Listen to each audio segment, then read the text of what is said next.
বই কিতাবের দরকার নাই, শুধু কোরআন কারীম পাঠ করলেই যথেষ্ট।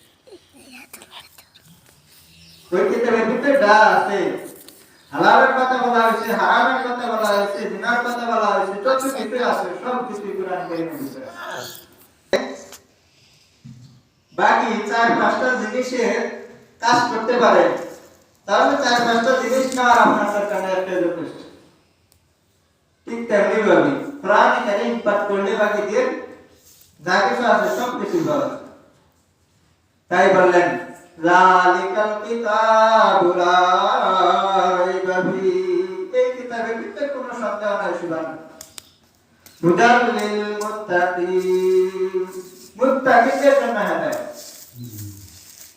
তাহলে মুসলমানদের জন্য হেদায়েত, এই কথা বলেন। যখন হত্যা করে বলছে, কেউ স্বীকারে আসে না যে আমি হত্যা করছি, এই কথা কেউ বলে। তখন বললো এক কাজ করো, তুমি মুসা আলাইহিস সালামকে বললেন যে তুমি এক কাজ করো, ওই এলাকায় যা বলো যে একটা গাভী জবাই করো। জবাই করার পর ওই গাভীর এক টুকরা বুঝতে যায়, আমি তো ব্যক্তি শরীরে লাগাই দেওয়া মাত্রই ওই ব্যক্তি জিন্দা হয়ে যাবে। জিন্দা হয়ে বলে দেবে যে কে তাকে হত্যা করছে, আবার সে মারা যাবে। তাহলে বনি ইসরায়েল জাতি ছিল কি 13 জাতি, জাতির মধ্যে বনি ইসরায়েলের জাতি ছিল 13। এই কারণে তো মানুষ, কিছু কিছু মানুষ বলে যখন কথা না শুনে তখন বলে যে বনি ইসরায়েল এমন ছিল।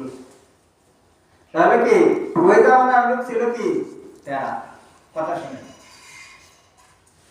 তখন বিভিন্ন বিষয়ে প্রশ্ন করতে আরম্ভ করলো যে কোন কালার হবে গাভী, কত টাকা দিয়ে কিনা রাখবো, কোথায় পাইব।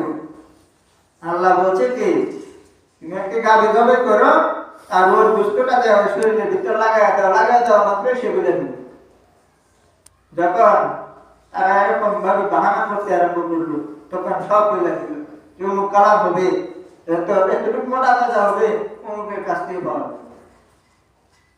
তখন ওই গাভীটা অমুকের কাছ থেকে কিনলো, ওই ব্যক্তি ছিল গরিব। আল্লাহ রাব্বুল আলামিন তাকে কিছু কি ধন সম্পদ দিয়েছে, কারণ আগে কিন্তু এই কথা বলা নাই। তারা কি করছে, ওই করছে। কিছু কিছু মানুষ আছে দেখবেন ঠেড়ানি করে, ভালো কথা বলে কি করে, ঠেড়ানি করে। কারে নামাজ পড়লে কি, নামাজ পড়লে কি পারে, আল্লাহর দিকে ভয় পেয়েছি না, মানুষের দিকে ভয় পেয়ে লাভ আছে বলে না। এক হয়েছে কি রোজা রাখছে না তো রাখছে না, তারপরে বলে কি আল্লাহর দিকে ভয় পেয়েছি না, আছে মানুষের শান্তি। এটা হচ্ছে কি ফেটানি করা। যেরকম ফেটানি করেছিল কি বনি ইসরায়েল জাতিরা। আদম আলাইহিস সালাম কয় বছর লম্বা ছিল? হয়তো 40 না 80 এতটুকু লম্বা ছিল। তাহলে যদি ওই হিসাব করা যায়, তাহলে তাদের জন্য নাকি আমরা একটা হাতের আঙ্গুলের সমান। তাহলে আপনি যে অনেক মানুষ আছে যারা ঠেড়ামি করে, ঠেড়ামি করে কি হইব, আল্লাহকে দিকে ভয় পেয়েছে, মানুষের দিকে ভয় পেয়ে লাগবে। আল্লাহ রাব্বুল আলামিন আপনাকে আমাকে সঠিকভাবে আমল করার জন্য তৌফিক দান করুন। যারা সুন্নাত মেনে চলার কথা, এটা সুন্নাত।